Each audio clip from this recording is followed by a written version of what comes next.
Somos BM Online. Conectate con nosotros. Presentamos a nuestro primer invitado. Se llama Pablo Cristaldo Bordón. Él quiere ser presidente de la República por el Partido Libertario del Paraguay.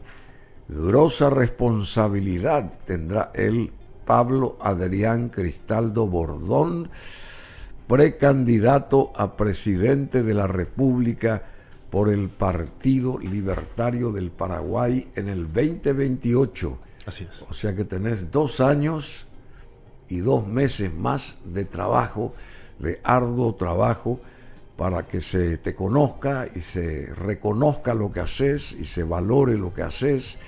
Ex secretario general, Pablo Cristaldo es secretario general, mejor dicho, del Partido Libertario del Paraguay, Libertad y República, creador de contenidos literarios en redes sociales, precandidato, ya decía, presidente de la República por el Partido Libertario, el partido de Milei. Lo adora a Milei, Pablo Cristaldo. ¿Estuviste con él o no? No se me dio la posibilidad de hablar personalmente con él, pero estuve en uno de sus eventos. ¿Cómo te va? ¿Te recibimos con un aplauso? Estuviste en uno de sus eventos, pero no pudiste hacer... ¿Y por qué no pudiste acercarte? Sí. Bueno, primero que nada porque había mucha gente y yo quería hacer las cosas de la manera más correcta posible. No podía yo irme como un fan de rock and roll a atropellar a la gente. Entonces, un fan del rock and roll. Claro. Se supone que yo voy a, en el mejor de los escenarios, voy a ser su par el día de mañana y no puedo comportarme de esa manera. Entonces tengo que respetar los estamentos correctos. ¿Y ¿verdad? qué hiciste? ¿Estuviste a 1 metro, 2 metros, 3 metros? No, estuve aproximadamente a 20 más o menos. Sí. Pero estuve escuchando su plenaria. O sea, por lo menos la peluca la viste. Sí, se le pudo ver bastante bien. Bueno. ¿Y qué sacaste en conclusión del arribo de el presidente argentino Milei aquí a Asunción? A ver, honestamente, ¿qué sacaste en conclusión? ¿Cuál fue su mensaje? ¿Cuál fue su idea central, digamos, su enfoque? Porque al fin de cuentas eso es lo que nosotros necesitamos, ¿verdad? Claro. Alguien que arrancó bien hace 1 año y medio, y un poquitito más seguramente, pero últimamente como que se desvirtuó un poco, no en lo personal, sino el entorno de él, como que salió de carril, me parece que es así, pero por ahí no viene la mano. ¿Cómo vos lo viste ahí disertando, hablando, leyendo? Porque creo que leyó su discurso, pero eso no quiere decir que las ideas no sean las mismas, ¿verdad? Habrá escrito él, pues eso leyó y con más énfasis, qué sé yo. Yo estoy en desacuerdo con que se diga que si alguien lee está descalificado. Me parece ridículo eso, pero en fin, son conceptos de gente que tiene diversidad de pensamiento, nada más. ¿Qué dejó su arribo acá? Bueno, primero que nada voy a responder tu primera pregunta, que es el tema de la disertación que tuvo, ¿verdad? Yo estuve en el segundo evento, que fue con el Foro de Industriales y Empresarios del Paraguay, que organizó la Unión Industrial Paraguaya, joven. Fue en el Arena SND, en el Secretaría Nacional de Deportes. Ahí fue donde yo me inscribí, asistí, y lo encontré bastante radical en sus posturas. Obviamente, entendiendo el contexto, él pudo explayarse mucho mejor en ese discurso que en los demás. ¿Por qué te digo? Porque se tiene que comprender de que él vino en carácter de un diplomático, vino en carácter de un jefe de Estado, invitado por el gobierno nacional. Y es natural que en ese contexto, dentro de lo que tuvo que hacer, no podía ser demasiado frontal con sus posturas, porque estaba desenvolviéndose entre el gobierno, y el gobierno obviamente en la praxis no es libertaria, ¿verdad? Entonces, o sea, el gobierno ¿cuál? ¿El de él? El de Paraguay. El nuestro, ¿verdad? El nuestro, si bien... No, es libertario. No, si bien Santiago Oría, por ejemplo, en Twitter escribió que cuando fue al Congreso fueron simpatizantes de las ideas, y eso no es así. O sea, Él vino en carácter de jefe de Bueno, Estado. sabemos cómo es, Claro. no hace falta que lo describa. Claro. Él dice una cosa y hace totalmente Exacto. lo contrario, pero no importa. Yo me centro en Milei. Sí. Entonces, por eso es que él tuvo que resguardarse en algunos comentarios cuando se desenvolvió delante de los senadores, diputados, en la Casa de Gobierno. Pero en ese congreso donde yo asistí sí pudo ser más frontal, pudo explayarse más, pudo librarse más, porque está entre empresarios, entre emprendedores, ¿verdad? Y es como que más cercano a los emprendedores que a la clase política. Y es por eso que él pudo explayarse más. Y cosas, por ejemplo, que mencionó, el tema del concepto de división de trabajo, de que el precio final no depende de los factores de producción, sino de la preferencia temporal. Habló de la tercera vía, y eso es muy importante aclarar. La tercera vía es un mimetismo o una combinación entre libertarismo y estatismo, cosa que no existe, ¿verdad? Y eso fue un ataque directo a la gestión del presidente Peña, porque no existe tercera vía. O se busca la libertad o se busca el estatismo. No se puede estar en el medio. Y también mencionó libros de Milton Friedman, mencionó la propuesta libertaria, que fue un éxito en todo lugar donde se aplicó. También mencionó que el socialismo suena bien a la gente, pero que genera pobreza y que no hay que caer en ese error de vuelta. Que no se caiga en ese error de vuelta. Claro. También mencionó algo respecto al mercado libre. La explotación laboral en el mercado libre es un fenómeno opcional, no es un fenómeno obligatorio como en el socialismo. En el socialismo la explotación no es opcional. Sin embargo, en el libre mercado sí es opcional porque ante el aumento de la oferta laboral, la demanda laboral tiene más libertad para escoger. Entonces, si existe explotación laboral, ante el aumento de la oferta laboral, le puede simplemente renunciar e ir a otra parte, como pasa en países más libres. También mencionó conceptos bíblicos como en Sodoma. Sodoma cayó justamente por sus ansias de riqueza a través del robo, a través de la expoliación, de la expropiación. Por su soberbia. Por su soberbia. Y también mencionó que en Sodoma, por ejemplo, la esposa de Lot se convierte en sal, y el sal era la forma en la que se pagaban los salarios. De ahí viene la palabra sal. Claro. En ese tiempo. Y es por eso que ante se su pagaba ambición. con sal. Claro, y por eso que producto de su ambición, ella al mirar atrás se convierte en estatua de sal. O sea, usando esa analogía. Muy interesante. Y también mencionó algunos conceptos de la teoría del caos. Van a haber varias estatuas entonces acá en Asunción. Si es que se produce eso, ni modo. No, O sea, varias claro. estatuas, digo, porque Sí, se van a convertir en estatuas, pues todos los ladrones. Vamos a tener Entonces, muchas estatuas de sal por ahí. De carecer de estatuas, Sí. ¿verdad? De carecer de monumentos, vamos a tener muchas estatuas. Sí, y también, por último, mencionó el miedo que nos quieren imponer los estatistas cuando ellos nos dicen que nosotros vamos a tener un tipo de orfandad paternalista, que nosotros no vamos a saber qué hacer si el Estado se reduce o desaparece, cosa que es totalmente falso, porque hoy por hoy el paraguayo, siendo el más productivo, el más solidario, el más trabajador, el más hospitalario del mundo, puede simplemente autogestionarse y autogobernarse sin ningún problema. Eso se queda demostrado porque supuestamente el Estado nos cobra impuestos para darnos contraprestaciones, pero esas contraprestaciones no existen y finalmente el paraguayo tiene que autosolventarse y lo hace súper bien. Entonces el Estado ya pasa a ser inútil, parasitario y molestoso para el paraguayo. Conste que un legislador argentino,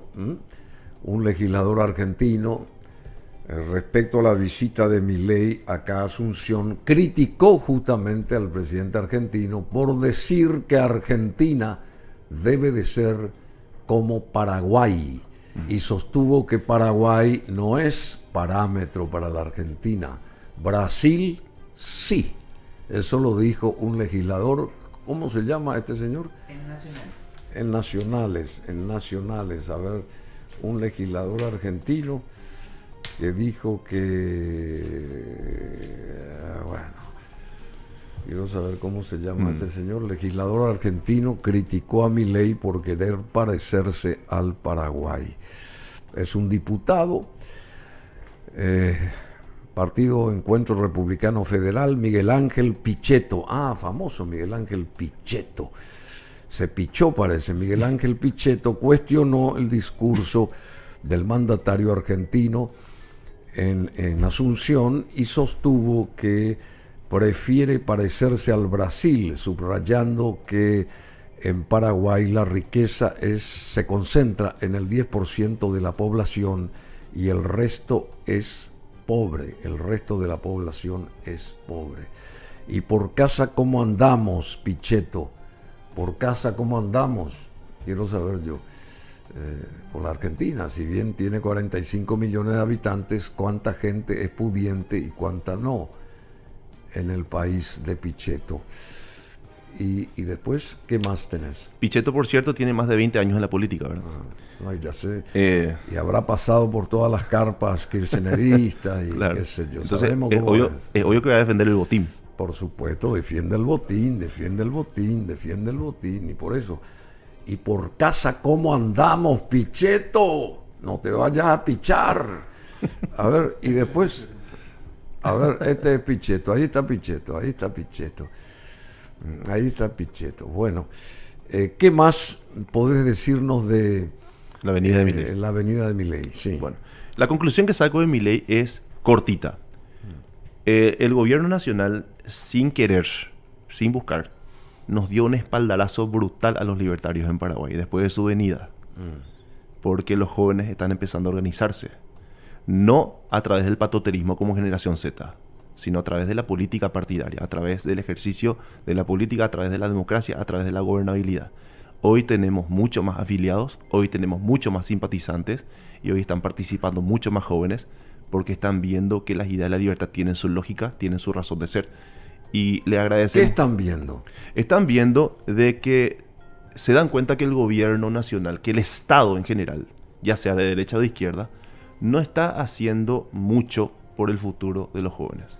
Y los jóvenes están empezando a comprender que su autogobierno y su autogestión sí puede hacer mucho por su futuro.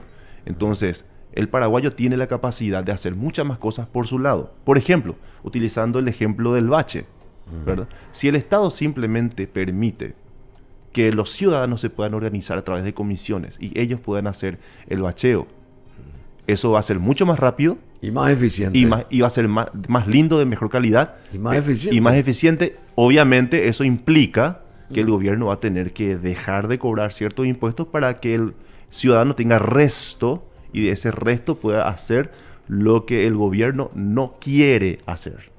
Y no va a hacer. O no quiere o lo hace a desgano o de mala manera o lo que sea.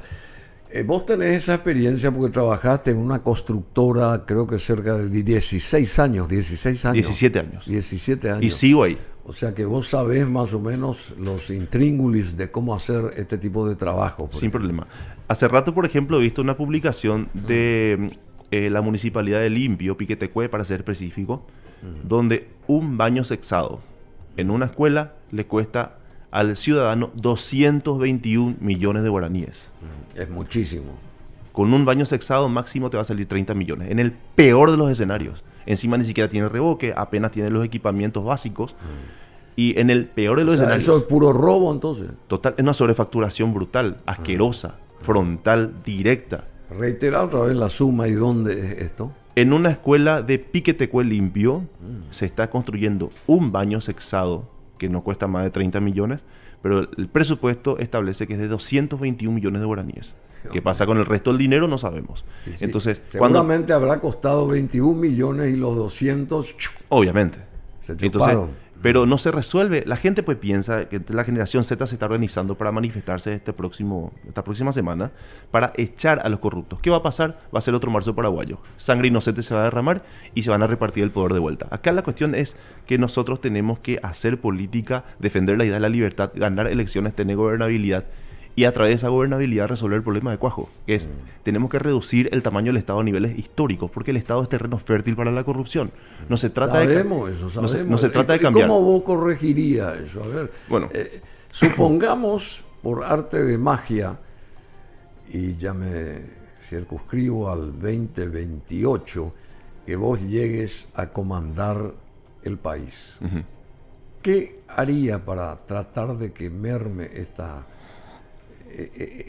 manera tan grosera de robar, digamos? Lo primero que nada tenemos que revisar nuestro marco jurídico, ¿verdad? Lo que implica el tema de la Constitución Nacional, las leyes nacionales, de modo a restar poder al Estado, al burócrata, al político y sumar poder al ciudadano, independizar el poder judicial, hacer una depuración total y convocar jueces y fiscales por concurso, no por condición política, ¿verdad? Por concurso. Por concurso. Y de esa manera tener el marco jurídico necesario y correcto, de modo a establecer justicia, porque sin justicia no hay paz. Nuestra bandera dice paz y justicia. Sin embargo, hay muchos ladrones todavía libres. Yo creo y estoy convencido de que lo mejor sería también, por ejemplo, construir una cárcel para políticos en el Chaco. ¿Construir qué? Una cárcel para políticos en el cárcel. Chaco. Sí, en el Chaco. Y condenarlos, ¿verdad? Yo estoy a favor de la cadena perpetua para políticos, son criminales de lesa humanidad. Hay mucha gente muerta por su culpa. Entonces, a partir de ahí empezar a construir un país serio. O sea, que la gente vaya de por vida presa. Políticos de por vida tienen que ir presos. ¿Ah, sí? Es fuerte lo que decís, no, pero es importante. No, es totalmente cierto. Y después... ¿Y hoy cómo están esos políticos? No, y están libres, ¿verdad? Algunos supuestamente juzgados, pero manejando riquezas de las cárceles, con jacuzzi incluido. Entonces, eso tiene que cambiar, y va a cambiar. También tenemos que ver la manera de eliminar secretarías, instituciones que la verdad que lo único que hacen es estancan el progreso del paraguayo. Por darte un ejemplo, la INCOP, la CEPRELAB, el INDI, el INDER, son instituciones que lo único que hacen es estancan el cooperativismo, la iniciativa de ciudadana, estancan el progreso y ver la manera también de reducir la carga fiscal, la carga del Estado sobre el contribuyente. Para que te dije, el contribuyente tiene esa iniciativa de autosustentarse, de organizarse y hacer el las cosas MITIC mejor. también entra acá, me parece. Sí. O por así lo menos como se maneja, ¿verdad? O por lo menos reducir a secretarías, ¿verdad? Por ejemplo, no sé por qué obras públicas tiene que ser un ministerio grande, puede ser secretaría, puede ser una oficina donde se establezcan los parámetros. Pasa que ahí fabrican y de ahí salen muchos sobres, pues. No, claro. Entonces eso tiene que terminar. ¿Entendés? Tiene que terminar. Entonces tienen que tener el lugar para poner los sobres y exacto. llevar los sobres, traer Así los mismo. sobres. Así mismo. Ayn Rand decía en su libro La rebelión del Atlas, cuenta que el ciudadano se cansó de la corrupción de sus gobernantes. En masa se fueron los productivos a otro lado y los políticos se quedaron sin poder coimear porque como no generan riqueza, dependen del sector privado, no pueden hacer nada al respecto. Entonces la solución es desfinanciar la política. O sea, desfinanciar ¿los políticos qué hacen entonces? Los políticos expolian a la gente que produce para repartirse el botín entre ellos. El botín tiene que desaparecer. Claro, tiene que desaparecer. Bueno, vino un joven acá, que lo conocerás, Julio Ortiz, sí. Este chico de 17 años, con una visión nueva, distinta sobre la política. Estuvo el miércoles pasado acá con nosotros, Julio Ortiz, y estuvo disertando ahí en la Cámara Baja, en la Cámara de Diputados. No sé si van a poner parte de la... Pero a ver, tengo que dar nombres. Adelante. No podemos hablar de seriedad cuando tenemos figuras políticas como la de Jatar Fernández, Rodrigo Gamarra, Yamil Esgaib, figuretis en su máxima expresión. Personas que no tienen ni la más mínima competencia de estar sentados en este recinto. Yo les digo, todos estos jóvenes que estamos acá, le hacemos un 10-0, además de la mitad de los legisladores que están sentados hoy acá. Nosotros nos merecemos hoy verdaderos representantes y hoy no tenemos esto. Yo les digo, déjense de la joda, porque hoy lo que están presentando, tanto Colorado como opositores, es un verdadero circo legislativo. Ya no vamos a llamar honorable Cámara de Diputados, le vamos a llamar el circo de los diputados. No les amenazo, sino les advierto, no van a llegar para 2028 a este ritmo y a este paso. Porque los jóvenes se están despertando, la sociedad paraguaya se está despertando. Entonces, dejen la joda, que realmente el centro de atención para solucionar los problemas sea la sociedad paraguaya y no el partido y no el color. Muchas gracias. Bueno, muy bien lo que dijo ahí en el plenario, digamos, Julio Ortiz, jóvenes con otra visión sobre la política, y este chico es ejemplo de ese nuevo cambio. Estuvo el miércoles con nosotros acá, y con nosotros tenemos a un joven también, Pablo Adrián Cristaldo Bordón, porque vos sos joven. ¿Cuántos años vos tenés? 35. 35, estás en la mejor parte de tu vida. Sí. Y de Nepal, ¿qué sabes, Boche? Nepal, bueno. Nepal, de Nepal. ¿Qué sabes de Nepal? No, yo leo no, porque es en Nepal ahí, entonces yo enfatizo lo que pone el productor. ¿Verdad? No, claro. De Nepal, ¿qué ¿Qué haces? De hecho, ¿Qué sabes de Nepal? De hecho, un país, por ejemplo, dicho sea de paso, cuya bandera es la única en el mundo, ¿verdad? Porque son dos triángulos. Es la única bandera no rectangular o cuadrangular del mundo, por ejemplo. Che, ¿dónde podemos mostrar esa bandera? Por darte un dato, ¿verdad? José, ¿podemos mostrar esa bandera de Nepal, en este caso? La única bandera que decías que tiene... no es ni cuadrangular ni rectangular. Y es que ¿cuál es la forma, la son- forma que tiene la bandera? Sí, ahí vas a ver, ahí vas a ver. Vamos a ver, estamos indagando acá. Ahí está. Esa es la bandera de Nepal. La única bandera que tiene este formato. Sí. Ahí está, aparece ahora en pantalla. Esa es la bandera de Nepal. Sí, y nuestra bandera también es única porque es la única con dos caras. Con dos caras, sí, bueno, acorde a cierta población que está en el poder, que tiene dos caras, ¿no te parece? La bandera de Nepal tiene una forma de doble triángulo, debido a la larga tradición de usar estandartes triangulares en el sur de Asia, ya que representa todo esto al Himalaya y las dos regiones principales del país, el hinduismo y el budismo. Y esta forma única simboliza la identidad, las creencias y las tradiciones de Nepal, que no se limita a ser un país con una geografía montañosa, sino que tiene también 30 millones de habitantes y está ubicado Nepal entre la China y la India, Sí. A una altura impresionante allá, con el Himalaya y todas esas cadenas de mucha altitud, ¿verdad?, que están rodeando todo ese sector geográfico del planeta. Sí. Bueno, esta es la bandera y única, por cierto, Única en el mundo, sí. en el mundo, que serían dos triángulos unidos, más o menos. Sí, tal cual. ¿Es así? Así es. Y respondiendo a tu pregunta, Bruno, respecto a lo que pasó en Nepal, está bien protestar contra el gobierno corrupto, pero mientras no cambiemos el sistema, las protestas se limitan a derramamiento de sangre y sustitución de poder, nada más. Entonces, respondiendo a esa pregunta, yo creo que la generación Z tiene que enmarcarse en la militancia política defendiendo las ideas de la libertad para tener gobernabilidad en el 2028. Tener un representante en el 2028 que pueda con esa gobernabilidad hacer los cambios desde adentro. Porque ¿qué ocurre? Va a pasar lo mismo que pasó en el marzo paraguayo. En el marzo paraguayo murieron 9 jóvenes inocentes, ¿verdad? Se derramó sangre inocente. ¿Y qué pasó? Pasó de un estatista a otro estatista, el poder. De un corrupto a otro corrupto. ¿Por qué? Porque la corrupción es inherente al tamaño del Estado. Es inherente. Entonces, mientras no haya una propuesta de disminución de la carga tributaria sobre el contribuyente y una libre competencia, libre mercado, libre asociación en Paraguay, como no hay hasta el momento, simplemente se va a derramar sangre inocente y se va a trasladar el poder a otro corrupto. Entonces, tenemos que, primero que nada, hacer algo diferente. Buscar gobernabilidad, buscar estabilidad, buscar legitimidad a través de la política, ganando elecciones, fiscalizando las mesas y no permitiendo que se fraude. Fiscalizando las mesas. Y no permitiendo el fraude. Claro, fiscalizando las mesas. No es que la gente vaya y vote. No. Exactamente, y quedarse ahí. Sí. Y quedarse ahí, defender el voto. Entonces ahí los corruptos van a volverse locos, porque ellos no cuentan con que eso se pueda hacer. Y eso está en la ley electoral. Está en el artículo de la ley que se puede hacer. Se puede quedarse uno en el campo electoral para defender su voto. Y respecto al tema del joven Ortiz, me gusta su ímpetu, me gusta la forma en que se expresa, me gustan sus intenciones. Ahora, lo que no me gusta es que está repitiendo la misma retórica de la oposición infructífera de despotricar contra otros, cuando lo que hay que discutir son propuestas. Entonces, lo que tenemos bueno, pero tiene 17 años. Claro, y lo invito. Fíjate si tuviera 35 como vos. Exactamente. Bajo ese tenor, cuidando el potencial que tiene este muchacho, cuidando el potencial que hay en él, lo invito a que venga a compartir con nosotros, con los libertarios, en el Partido Libertario del Paraguay, y vamos a discutir propuestas. Y ahí se vuelve mucho más interesante. Se vuelve su ímpetu y su energía se va a canalizar mucho mejor y mucho más punzantemente hacia las propuestas, cosa que hoy el terreno de las propuestas en Paraguay está totalmente desolado. Nadie habla desolado. Sí, Me gusta ese término, desolado. Sí, nadie habla de propuestas, nadie habla de soluciones. Ni los colorados, ni los liberales, o sea, ningún político hoy en el poder habla de soluciones reales. ¿Y tiene solución el transporte público, por ejemplo? Sí. ¿Cómo? Iniciativa privada. ¿Ah, sí?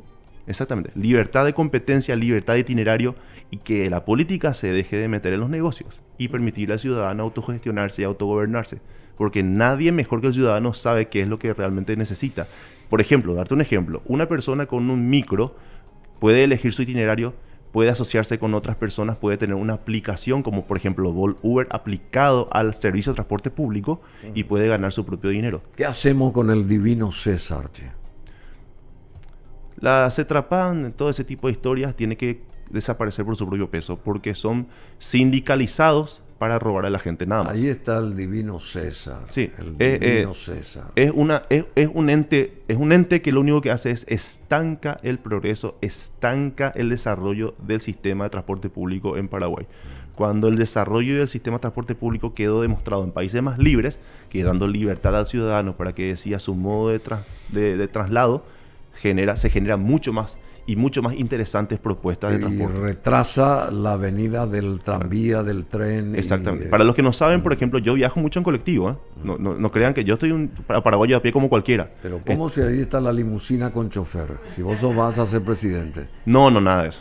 Nada. Nada de eso. Nada de eso. Yo tengo mi Toyota Beat año 2002 con problema de chapería a 1,5 cuadras. Así Así que- se está arreglando ahí. Estoy tratando de arreglar, ¿verdad? Es un Toyota Beat 2002, te cuento. Bueno. Y vos viajás en ómnibus. ¿Y Sí. qué la sensación de ese viaje en los colectivos de Asunción hoy? A ver, Me subo sobre el ¿cuál Libra, es? ahí enfrente de Asunción Supercentro, porque trabajo cerca, para llegar En Oliva. ahí sobre en la calle claro, Oliva. Ahí me subo para irme al Luque por Aviadores del Chaco, porque no hay otra vía. ¿Por qué? Porque Llegás en 15 minutos. no que en 15 minutos, 2 horas y media. ¿Por qué? Porque ¿qué ocurre? El gobierno le impone a las empresas de transporte público un itinerario. Y no tienen opción, tienen que pasar por el lugar más concurrido, más encajonado, más embotellado. Y la pobre gente que está cansada del trabajo tiene que chuparse 2 horas y media de viaje en colectivo para llegar a Luque. Entonces, si vos le das libertad al paraguayo a decidir su itinerario, libertad de itinerario, con unas concesiones mínimas o con condiciones técnicas mínimas puede operar y cambiar itinerario y puede ganar y puede ser mucho más hábil todo. Descongestionar las partes congestionadas y eso puede también repercutir en ahorro de tiempo porque el tiempo también es dinero. Parece que al político no le Claro. importa el tiempo de la gente. El político no le interesa nada a la gente. Ellos están mejor y punto.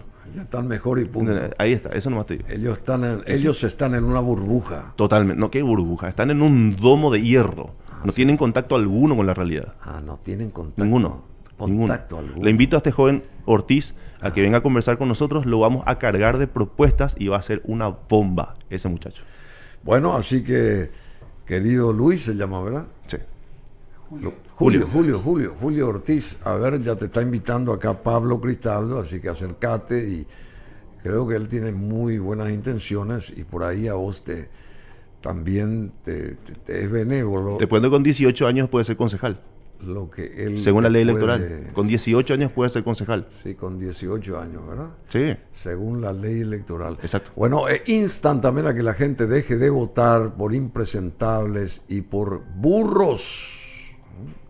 Hay que cortar eso. Impresentables y burros.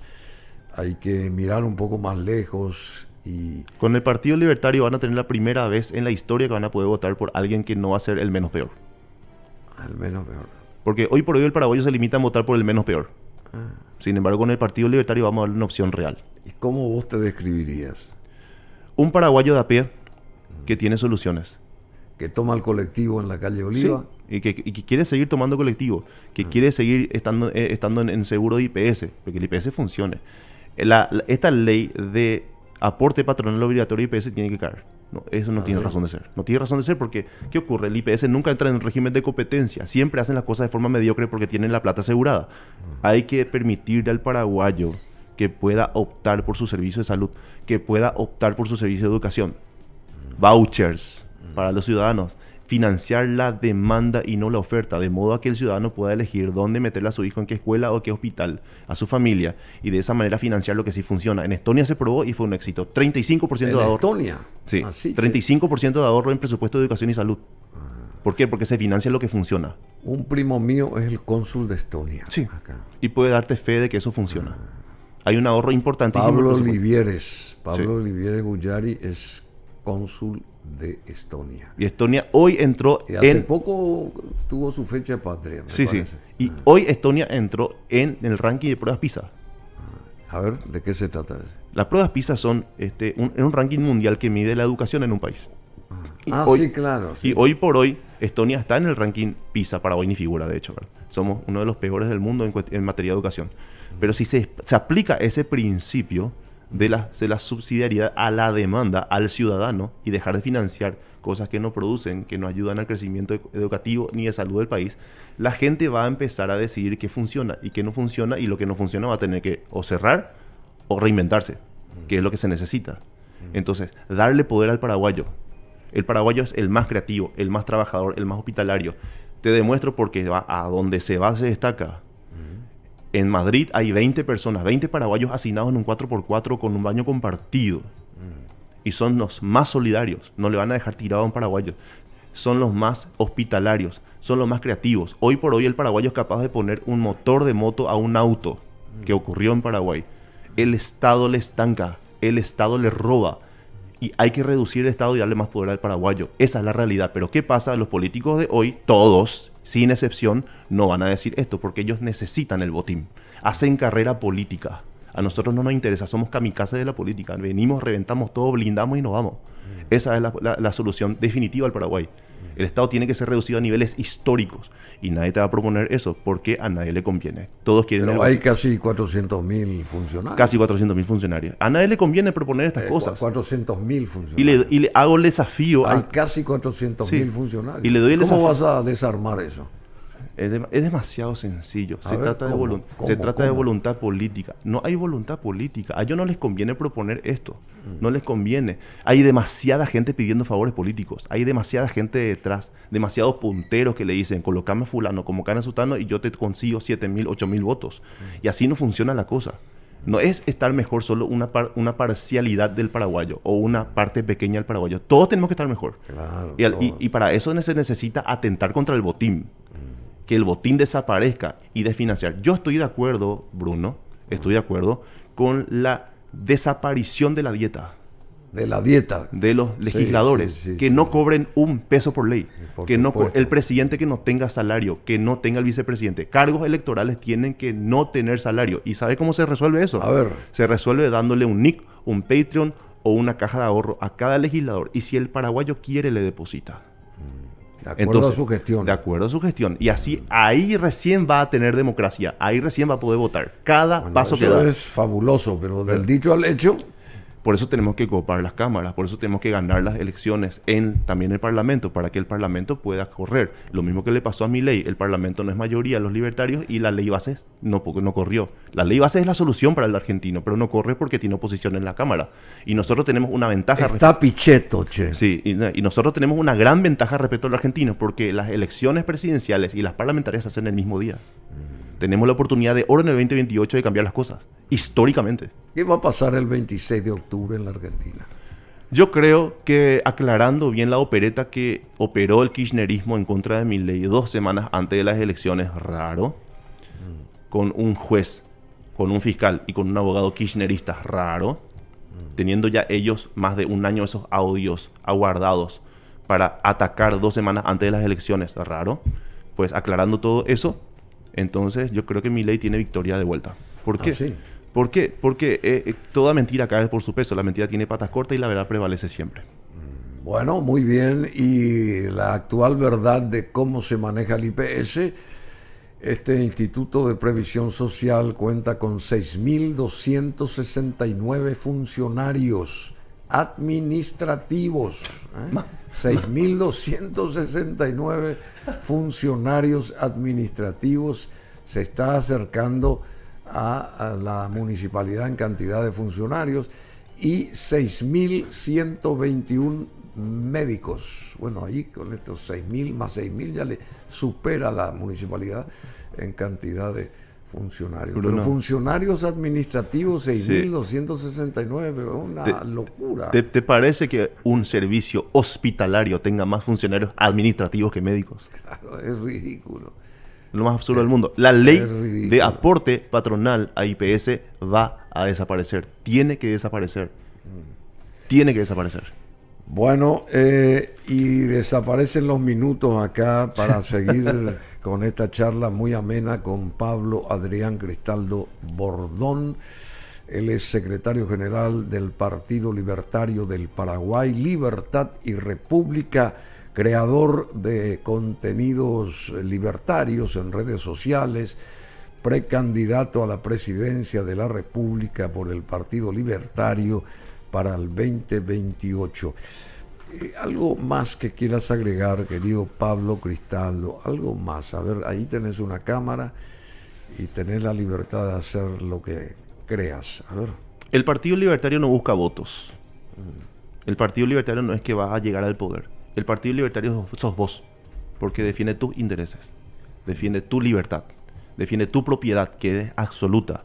Hoy por hoy, en la Constitución Nacional, no garantiza tu propiedad privada. Artículo 109 de la Constitución establece... ¿No garantiza qué? La propiedad privada, no hay garantías. Sí. Propiedad privada no existe en Paraguay. Artículo 109 de la Constitución Nacional establece que el Estado puede confiscar tus bienes si existen condiciones y con el precio que ellos definen. ¿No? Si la propiedad privada no es absoluta, no existe propiedad privada en Paraguay. Nosotros queremos hacer una reforma constitucional para empoderar al ciudadano y para restarle todo privilegio y todo poder al Estado. El Estado tiene que reducirse a niveles históricos y eso a los políticos no les conviene proponer. Nosotros no tenemos ningún problema. Somos gente que viene del sector privado, somos gente que sabe trabajar, no somos alérgicos a la pala como ellos y tampoco... Sí. Alérgicos a la pala, así que podés ir a sumarte a la gente de la ESAP ahí en la esquina. Sin ningún problema. Claro, y vos que tenés 16 años. Primero que nada porque puedo salir a la calle y no me van a linchar. Segundo porque sé trabajar. Y bueno, entonces ahí está. Entonces, mi mensaje final para toda la gente es que no voten por mí, voten por ustedes. Muy bien, Entonces. muy bien. Bueno, Pablo Cristaldo, muchísimas gracias. Muy amable. Somos BM Online. Conectate con nosotros.